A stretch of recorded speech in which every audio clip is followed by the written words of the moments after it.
I'm Lawrence Francis, host of Interpreting Wine, welcoming you to the Sonoma County Winemaker Special Series. Across these 4 episodes, recorded in January 2023, we'll be exploring the modern Sonoma County scene in the company of 4 respected producers, giving you the most up-to-date exploration of the region available anywhere in podcast format. Make sure you're subscribed to be alerted when new episodes go live. We continue the Sonoma County Winemaker series today in the company of Kim Stair-Wallace of Dry Creek Vineyard. We hear Kim's wine origin story before delving into Sonoma County wine industry pioneers and regional growth. We get a visual tour of Dry Creek Valley.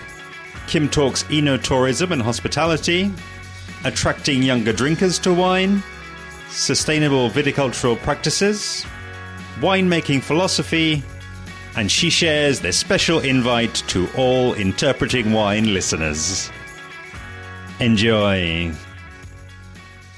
Hi, Lawrence. It is great to meet you. I'm Kim Stair-Wallace. I'm the president and second generation owner of Dry Creek Vineyard, which is our family winery. And as I'm talking to you, I'm just looking out the window of my office here because it's a very nostalgic place for me. I literally grew up here at this winery. In 1972, my father started the winery. We were the first new winery in Dry Creek Valley in Sonoma County after Prohibition. Mm-hmm. And so we have a very unique, kind of position in that sense. In fact, we just celebrated our 50th anniversary last year. Ooh, yeah. So the key people here, well, I'm going to start with my father, David Stair. He was one of the California wine industry's original pioneers, truly a pioneer.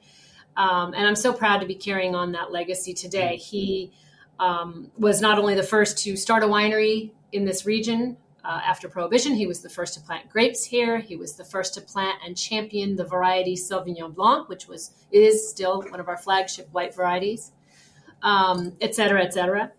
As I said, I worked here as a child. I grew up here when I was, my earliest memory is actually working in the office with our bookkeeper. I think I was about 13 years old and I was learning about debits and credits. And then, of course, as a teenager, I worked on the bottling line and did a little bit of cellar work, mostly worked on the bottling line. That was hard work. I did not like it. But I think it was probably one of the best things I could have experienced. And I left the family business for quite a while, came back, though, in my mid-20s, and I've been here ever since. Another key person at the winery is my husband, Don, my partner, my husband.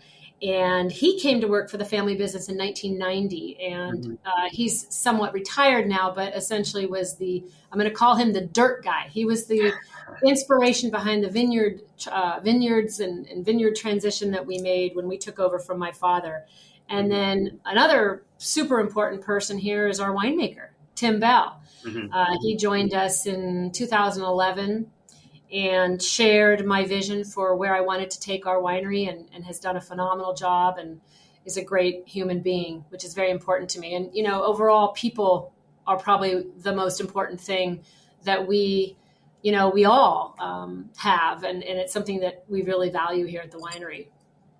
Yeah, it's incredible. And, you really kind of, painted a real family picture there, and so kind of imagining you, getting brought into the business. I guess kind of in 2 phases, really. As a sort of a teenager, and I believe wanting to kind of go off and escape and maybe even work outside of the family business.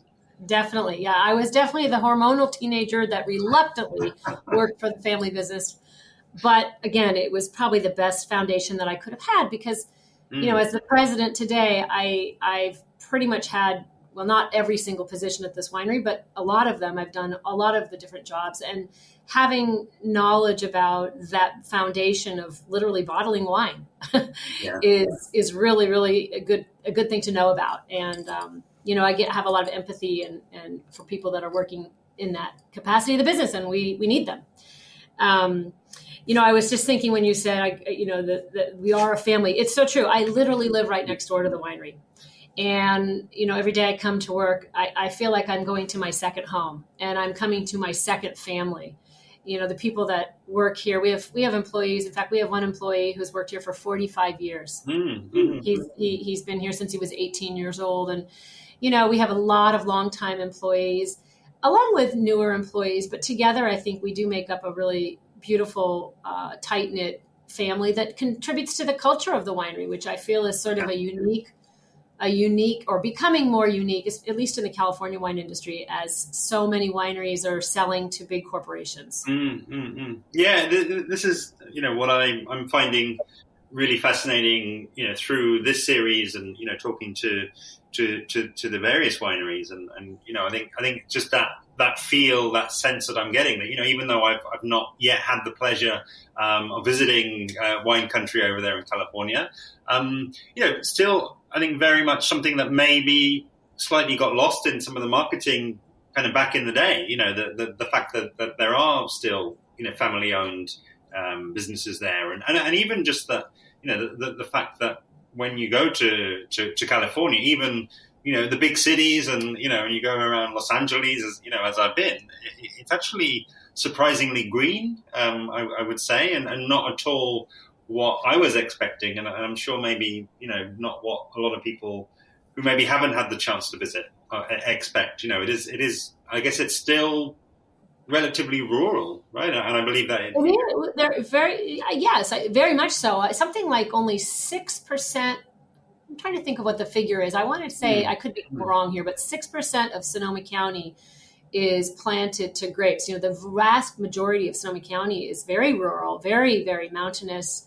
And, while the population has obviously increased dramatically, certainly in Northern California, this is a very desirable area to live.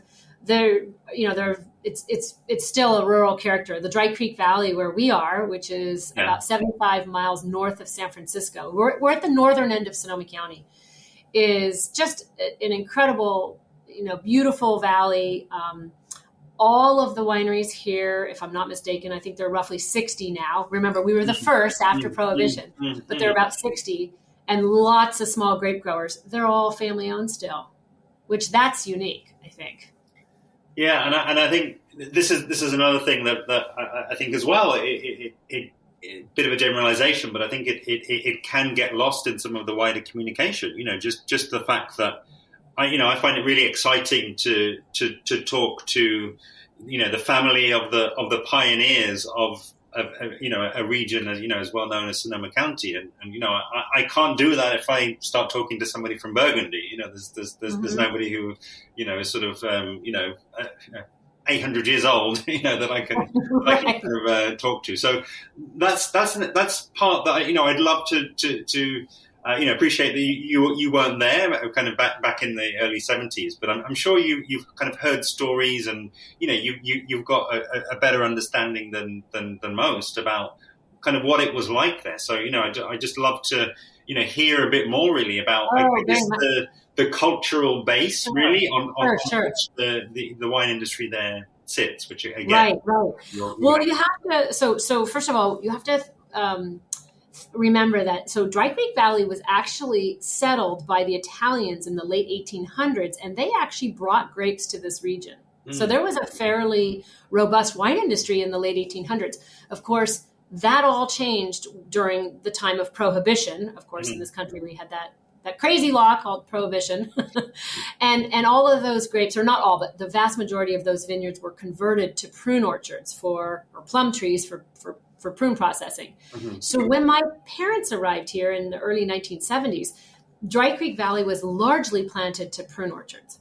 And what Dad did is he bought a very rundown 55-acre prune orchard, and because he had this dream of planting grapevines, he had spent a lot of time in specifically in the Loire Valley and also in Bordeaux and a little bit in Burgundy. But he loved the white wines of the Loire Valley, and so that's really what his inspiration was. So when he arrived, this region, this culture was a farming culture, very much farming, agricultural oriented, but prunes were the dominant crop of choice back then. And one of the things that my father did was he was one of the very first people to actually pay longtime local growers a premium for their grapes, because of course when he planted those vineyards, they weren't in production yet. So our first vintage was 1972, and we made a dry Chenin Blanc, a Fumé Blanc, which is 100% Sauvignon Blanc. We still produce that wine, and a little bit of Chardonnay. Those were all from purchased grapes from around the area. And I'm told, in fact, I've run into many old time grape growers who have thanked us for the fact that, Dave Stair was actually willing to pay a premium. And he really helped create the renaissance of grape growing that occurred in this region afterwards. So when Dad arrived, he was the first, right, after Prohibition. Well, very shortly thereafter, other people started to come to northern Sonoma County and plant grapes. And so Dad was very much a part of that, renaissance, if you will. So that helped shift the culture, albeit by still maintaining those agricultural roots. Yeah. And may I ask what, it's I guess a missing piece of the story in my making so where were those grapes ending up then? If there were still people growing grapes in a winery, where were they going? They were going into I'm not going to name any names, but old time sort of mass marketed bulk, juice. In other words, and the vineyards that survived Prohibition. So there are old vine Zinfandel vineyards planted in the hills around here that survived Prohibition. Those survived because home winemakers were making them for themselves or for the church. So for example, we make Zinfandel from some 100-plus-year-old vines that survived because of that. But nobody had really come to plant vinifera with the intention of producing world-class wines. And that's what our winery started. And then quickly thereafter, many others came to the region. And I think, Dry Creek Valley is one of those undiscovered regions that produces amongst the best wines in the world. We specialize in this region in really, Sauvignon Blanc for sure, Zinfandel for sure, and then the Bordeaux varietals do very well here. It's a little, potentially a little too warm for Chardonnay and Pinot Noir. It is grown in small amounts here. Most of the really top-notch Chardonnay and Pinot Noir is grown to the south of us in the Russian River area, where it's a little cooler.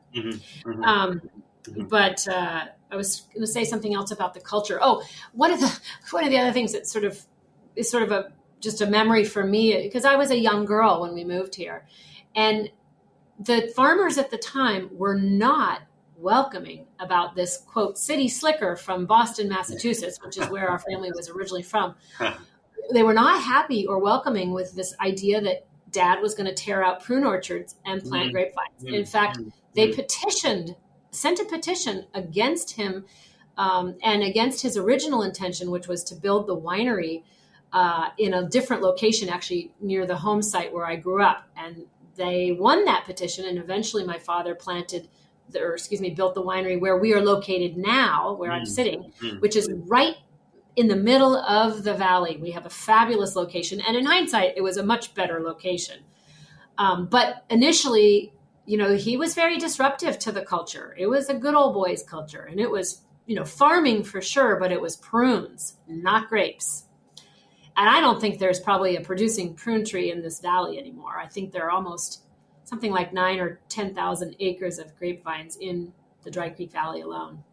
Yeah, and I know I've got to ask a follow-up question there. I mean, I think there's loads of kind of metaphors for maybe the time was right, and maybe I guess the dam was kind of broken, and your father's work was probably the straw that broke the camel's back, and it sounds as though then that kind of heralded quite rapid change after, I guess, that resistance had kind of given way. And is there any sort of sense or statistic around how the industry and how the plantings then kind of exploded over the I don't know if there's a statistic that I can cite, just off the top of my head, but so he arrived in 72. So from 72 to 1980, there were several others that started wineries here. I would say the real planting boom began in the 80s, the 80s and 90s, for sure. And that mirrors the growth in the California wine industry, certainly in Napa and, in the rest of Sonoma County. Very interesting. Yeah, it's again, I think it's just such a fascinating story, and just to try to imagine that when we kind of know how the story ends, as we're right. Well, you have to remember too. I think one of the reasons why the planting boom occurred and so much innovation was happening is that we're allowed to plant whatever we want, wherever we want, however we want. We're not restricted by government regulations, and of course there's pros and cons to that, but it allowed for a great deal of experimentation. So in the early days, people were planting everything here: Riesling, Sangiovese, just all kinds of different varietals. And of course, it took many decades to sort of settle on what grows best in our region. But I think that spirit of innovation, that spirit of, trying something new is what perpetuated, or I should say propelled, the advancement of the California wine industry so quickly, if you think about it, because Dry Creek Vineyard, our family winery, this is our 51st year, and some of the pioneers in other areas of Northern California, we put the California wine industry on the map within 50 years, right? It's pretty, it's a long time, but it's not very long if you compare to other regions around the world. So my point is, I think just the creativity and the innovation and the spirit of trying and learning is what advanced our industry so quickly, and it's exciting to have been a part of that. Totally, and I get the feeling as though that innovation and creativity will kind of be a theme that we'll return to. But I'm also you've kind of hinted really, I guess, at what the valley and what the region looked like, in the 70s, and you've described the boom. So I'm curious to kind of get the visual. What is it like now? If you kind of, I guess, look outside, you've got that, the positioning that you've described to us there. What are you seeing? What's around you? Give us that visual. From where you are. Well, let me try to paint a picture. So the Dry Creek Valley, first of all, it's about 12 miles long. I know I should be speaking in probably kilometers, but it's fine. About 12, 13 miles long. And at its widest point, I think it's maybe just over a mile, maybe a mile and a half, but at its narrowest point, it's, far less than that. So it's a small region, but it's very diverse. So you have the Dry Creek, which is not a creek. It's actually a flowing year-round river, thanks to a dam that was built 40 years ago. And we actually have a lake at the northern end of the valley called Lake Sonoma, which is a very popular, summer sports area. But anyway, you have the Dry Creek going down, south to north, or actually north to south, flowing through the creek. And then you have, and we call that kind of the valley floor, if you will. And then you have these beautiful benchlands and then some pretty steep and rugged mountainous terrains to the west side of the valley, and to the east. And what's so you have sort of these undulating hills, and then you have sort of this rugged, steep terrain to the northwest of here. It's mountainous. It is mountainous. It a lot of people say it reminds them of Tuscany. I've been to Tuscany. I would say there's some truth to that. So it's just very beautiful. You have, of course, vineyards pretty much are planted everywhere. Although we can grow just about anything here. You have a lot of small family farms. And it's kind of a bucolic valley. I feel so blessed to have been raised here. I grew up here. I live here. I raised my children here. One of the other things that's very unique about Dry Creek Valley is the soil profile. So we have these sandy, kind of well-drained soils along the valley floor, and that's where we planted Sauvignon Blanc. Dad planted it, the first vineyard 50 years ago, kind of on accident, and it turns out that it grows very well here. And then you have sort of on the benchlands and also on the hillsides on the east and west side of the valley, you have sort of different, soil profile. On the western side, we have a lot of high iron content in the soil. It's very bright red, very rocky, phenomenal for Zinfandel and some of the Bordeaux varietals. And on the eastern side, or what we call the benchland, the eastern side of the valley, a little more of a decomposing sedimentary rock. So sort of a fluffy, flaky rock, if you will, but you don't have a lot of that iron. So the soil tends not to be that red color on the eastern side. Mm-hmm. But the third thing I think that's really unique about Dry Creek Valley, and you would see this if you were here, is the influence of the fog. So we are, fairly close to the Pacific Ocean, maybe 20, I forget, I should know, but I've just forgotten, maybe 20, 25 miles as the crow flies from the Pacific Ocean. And of course, from here to the ocean are very steep mountains. Mm-hmm.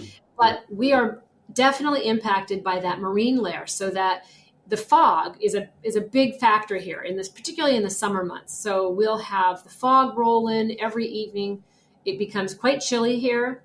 And then by about 11 o'clock the next day, the fog burns off and it becomes quite warm in the daytime in the summer months especially. And it is not uncommon to have a 30-degree drop in temperature every single day.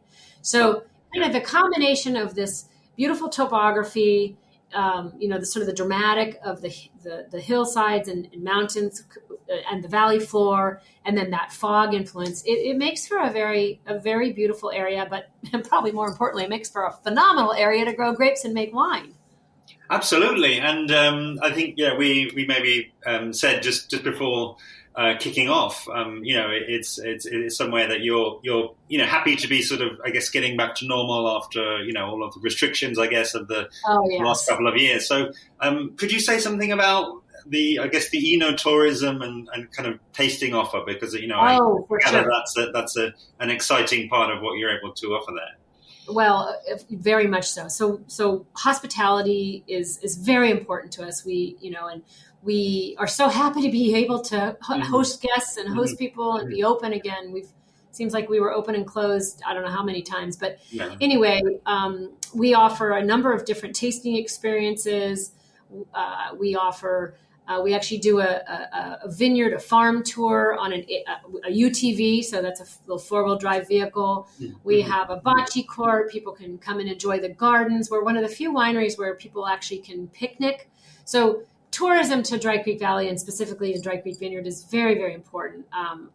If anybody is planning a trip to Northern California and specifically to Sonoma County, please come visit us, because we really excel at that. And we have a whole assortment of different experiences, tasting experiences, whether somebody's interested in learning about, the varietals that Dry Creek Vineyard excels at, or whether they want to learn maybe specifically about Zinfandels or specifically about Bordeaux varietals.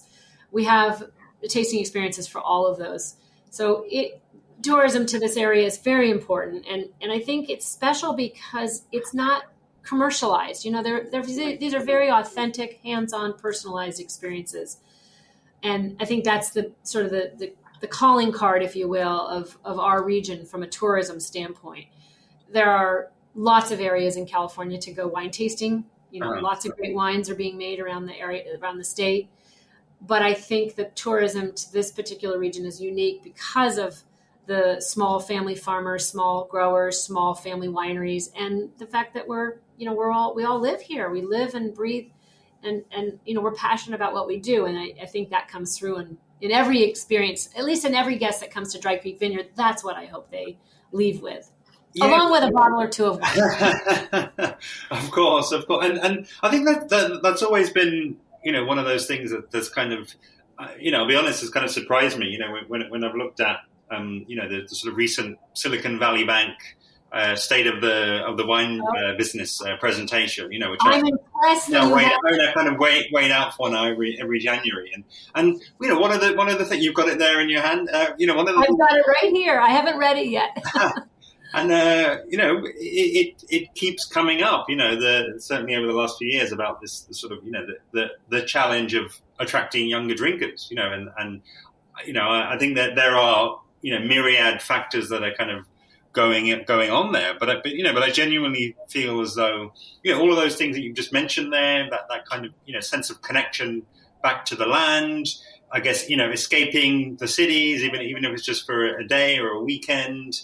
The fact that wine is arguably one of the sort of, most natural products out there. They can get to meet people that live there, it's kind of got that whole kind of almost like farmers market type vibe, which have just, gone obviously from strength to strength, the kind of farm to table movement. And, it feels as though, actually these are all factors that should be drawing more young people into wine and not fewer. So it's just, I'm curious what your take on that, and is that something that you're seeing in your tasting room? And you're spot on. I mean, you're spot on, and yes, I think we are seeing that. And of course, we're very, we're working very hard to try to attract those customers and those younger people. And I think Dry Creek Vineyard is a really great winery for people to visit because regardless of age, but we have the breadth of wines in our portfolio. We have, the decades of experience, and we really have a superb hospitality team and tasting room staff that kind of breaks things down, makes it accessible and simple and easy to learn. There's no snobbery or, putting on airs. I mean, this is truly an authentic experience, and that's what young people want. And I think, one of the other things that is so important is, and this is kind of like a personal passion, if you will, is for, so I'm seeing a lot of brands market themselves as, natural or healthy or authentic. And when you start doing some legwork or digging around, a lot of times there's really no face behind that label. It's just a label, or it's just bulk wine being bottled in a snazzy package and marketed very cleverly. And, the authenticity isn't there. So a number of years ago, we actually redesigned our wine labels to put all of the winemaking information right on the face label. And we talk about, everything from, where the grapes are grown and how the wine is made and all of that. But we also let people know that the wines are gluten-free and they're vegan, right? These are buzzwords that really resonate with a lot of people. And somehow I think people think that, there's only certain, I don't know. I felt like it was my mission to sort of communicate that we produce wines that are with minimal intervention, and they're, I mean, I'm not going to say that they're healthy because that wouldn't necessarily be, appropriate, but they certainly are as authentic and high quality as you could possibly get. And what I want to try to do is attract or educate young people on the importance of doing research on, who's the winemaker, where are the grapes grown, where is the winery, what's the face or the family or the who are the people behind the brand, the label, instead of, and probably most importantly is the appellation. We pride ourselves on sourcing grapes, growing our own estate vineyards and working with growers in our small little region. So, literally we know where every grape came from.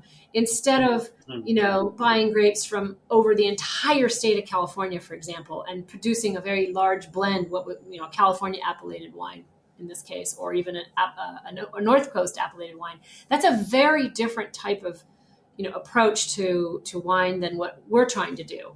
And I think for younger people that, they seeking wineries that fit that niche that I'm talking about, which is what we're doing here, is really important, because that speaks to the authenticity that resonates with people today. That's it. And I think you kind of hit the nail on the head there when you said about, perception really is everything, isn't it? It's like, so sometimes, I fall victim to this myself as well. Things that I think are obvious because I've, been doing, 500 podcasts in 5 years. Right. I now realize that I need to be better at describing those things and, talking, as we, again, just did before starting to record, who's listening, the fact that there's lots of younger people listening. And I think it, genuinely, I feel it does, podcasts do have a role to play in that bigger issue because, in general, the age does go quite relatively young. I mean, as I said, my sort of, under 27 is a kind of a big demographic. And, all of what is out there about why that is is around authenticity, because, what could be more authentic than, what we're doing now? We're kind of going off the script. And I think you can hear in our voices that it's a very genuine, unscripted conversation. And, in a sort of a perfectly manicured world, I think young people and people in general, really, when they get to pick up that wine or taste that food or hear that conversation that is with no varnish and, is just very natural, I think it just taps into something very deep, and you kind of can't help but be attracted to that. Very much so. Right. No, I completely agree. Amazing. And so, what I'd, encourage you really, Kim, to kind of to move on to, and I think it does actually flow perfectly from what you've set up there, is actually talking about the viticulture. So, you've already described the kind of growing conditions, what people, what they're looking for, and I think that will be interesting as well for a lot of my listeners, and probably a lot of your neighbors there in Sonoma as well. So, give us an insight into, I guess, what farming the philosophy is, the farming, and maybe some of the challenges and advantages of where you find yourself there. Oh gosh, well, good. Those are good questions. So, boy, where do I even start with that? Let me think about this. Well, first of all, it's very important for us that ultimately you want grapevines that are healthy, happy, flourishing in an environment that, where there's diversity in the soil and where everything is really healthy. So we practice sustainable farming, where we are 100% certified sustainable. We have 10 estate vineyards, by the way, just under about 185 acres that we farm. They're on 10 different parcels of land. And then we purchase grapes and work with a lot of small local family farms. Mm-hmm. Growers that some of these growers I've known since I was 9 years old, if you can believe it. So these are all local family farms, and we work very closely with them. Viticulture has changed so much over the last 50 years. Everything from trellising practices, what rootstocks are used, what clonal selections are used. I could talk for literally hours on that, but suffice it to say that we, over time, have identified, the right rootstocks and the right clones. We've experimented with different clonal selections. For example, with Sauvignon Blanc, we planted Sauvignon Musqué and the Sauvignon Gris clone a number of years ago, and have found that we love those as sort of an augmentation to one of our Sauvignon Blanc bottlings. In terms of, where grapes are grown, back in the old days, for example, right in front of the winery, we're sort of on the valley floor here, maybe up on a little bit of a bench, but, my father had planted Chardonnay. Well, as I already told you, it's a little too warm here for Chardonnay. Mm-hmm. So we tore that out, and we now know that, Zinfandel is phenomenal. And we have a vineyard right in front of the winery. We call it the Four Clones Vineyard. That is actually a fascinating vineyard because it's, first of all, it's planted to 4 unique clones of Zinfandel, Primitivo, St. Peter's Church, Bradford Mountain, and one other that escapes me right now. Mm-hmm. And it's a vineyard that was planted about 10 years ago, but with no trellising system. So it's meaning, there's no trellising. It's planted exactly like a Zinfandel vineyard would have been planted 100 plus years ago. It's dry farmed, so very much like an old vine Zinfandel vineyard. So these types of, kind of old school viticultural practices have come back, or at least here at our winery. Across the street, when we replanted the vineyard across the street from the winery, we actually indexed the vine rows to the sun as opposed to kind of north-south. Mm-hmm. And it's actually almost on a diagonal. And that was intentionally done to to make sure that the grapes ripen evenly as the sun traverses over the valley. We have another vineyard that we planted. It's called the Endeavor Vineyard, and it's a 30-acre bowl-shaped parcel that we grow Zinfandel, Cabernet, and a little Petit Verdot. Mm-hmm. And what's really interesting about that, and this was really a viticultural sort of innovation at the time, is my husband, again, the dirt guy, right? He found this vineyard site and went about having it planted in the late well, it was actually the late 1990s, early 2000s. And he dug all these different soil pits across across the dirt to determine the health of the soil, and found that, no surprise, the nutrient density and the overall kind of health of the soil varied throughout this farm. It was an old sheep ranch. And as a result, he decided to adjust the planting of the different grapevines so that they're not equally spaced. So in areas of the vineyard where the soil is maybe less fertile, the vines grow a little closer together. And then the opposite is true in the area where it's very fertile. The vines are spaced further apart. So sort of that variable vine spacing concept is something that we've employed. So, I mean, viticulture here has, oh my gosh, it's so complicated and complex.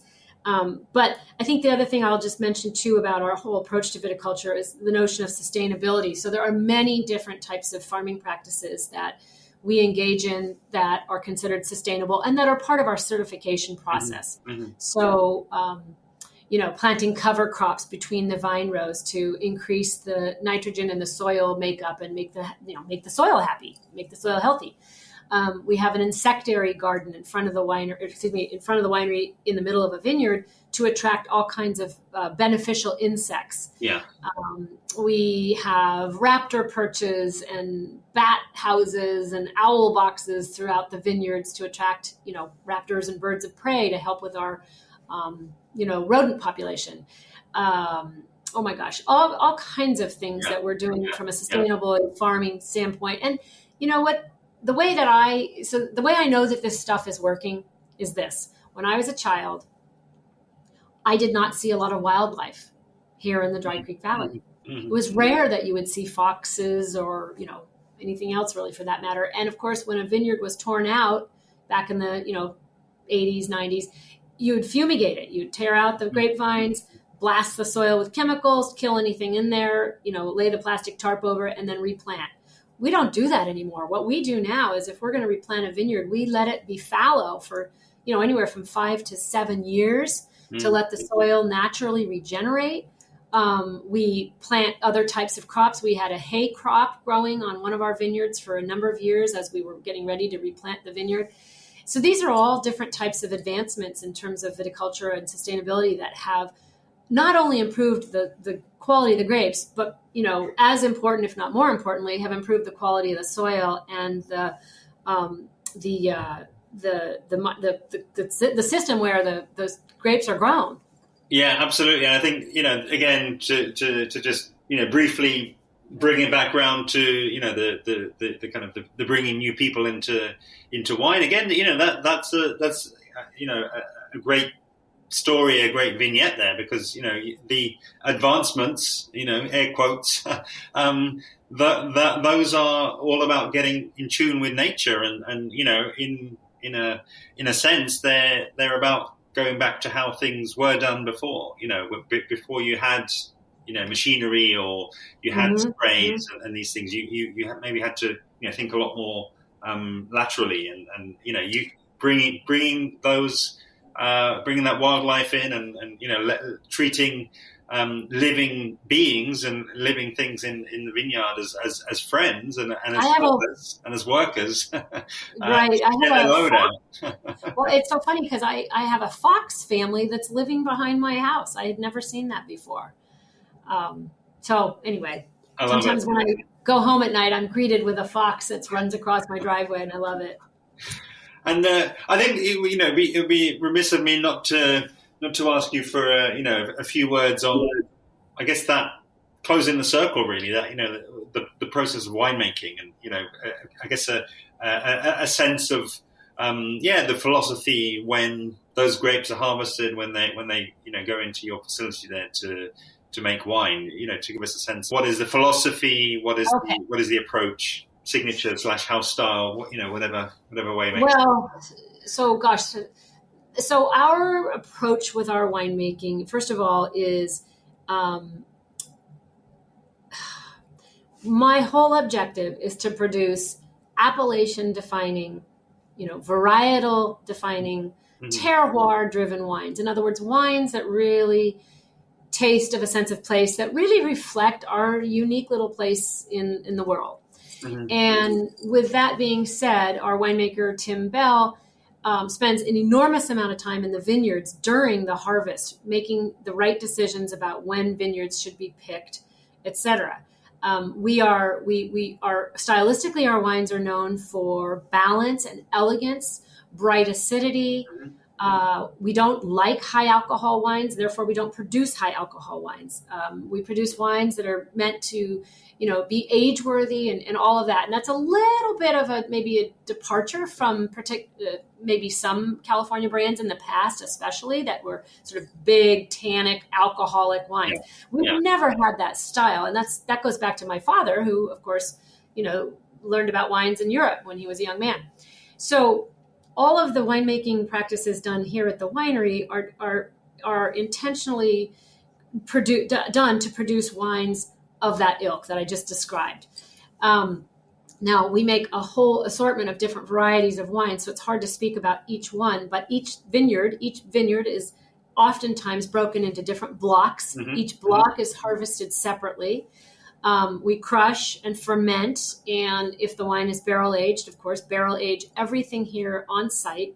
We do everything here on site. This is another thing that I guess is somewhat unique, which I really never thought was unique, but I'm now told it's unique, that we do literally everything here. We don't store anything off site. We don't store barrels off site. All the employees work on site. Yeah. We do all the bottling. So we very much control every aspect of the process and literally oversee every single barrel, every single lot until the time of the final blend and, of course, the time of bottling. We produce wines that are, like our dry Chenin Blanc and our Fumé Blanc, see no oak aging. They're stainless steel fermented and, bottled fairly shortly after harvest, and intentionally to produce wines that are really fresh and refreshing and wonderful, vibrant fruit flavors. And, we drink those wines when they're fairly young. And then we produce wines that are intended to age for many years, like our Mariner, our Bordeaux style blend, or the Endeavor Cabernet, which is a single vineyard Cabernet, and a host of other wines. And those wines may stay, up to a couple of years in small French oak barrels. It sort of depends on the wine. But I guess what I would summarize it by saying there's a less is more approach, I think, philosophy here at the winery, where we want the fruit and the varietal and really the essence, or the goût de terroir, right, is what the French say, shine through in the wine. The last thing that we want is a wine to have be dominantly oaky or tannic, or for Zinfandel, the challenge with Zinfandel is that it can become, it's hard to know when to pick it because it's an uneven ripening variety. And so many Zinfandels are they're picked very, very high sugars, and they're often made in a very high alcohol style. We don't do that because I don't like it. We don't like it. None of us like it. So we don't do it. But it takes a very, very experienced winemaking team to really understand the nuances of Zinfandel to produce one that's, almost claret styled, if you will. So I don't know if that answers your question, but it does. And this is, really fabulous episode. I've loved talking to you so much. And we have now run out of time, but, I do just want to give you the opportunity to share your coordinates online and let my listeners know where they can find you, because I'm sure they'd love to continue the conversation, albeit virtually. Wonderful. Well, of course, we are in Dry Creek Valley in Sonoma County, California, about 75 miles north of San Francisco. Very easy to find. There's even an exit on the freeway called the Dry Creek Road exit. Yeah. I would encourage people to visit our website, drycreekvineyard.com. We have a lot of information about our sustainability practices and, of course, the wines and the hospitality experiences here. And I'd love to invite your listeners to come visit us at any time. They won't regret it. A huge thanks to today's guest, Kim Stair-Wallace of Dry Creek Vineyard. Do please help to amplify this episode and the series by sharing the direct link, interpretingwine.com/498. You can indeed find links to all episodes from the series in the description below.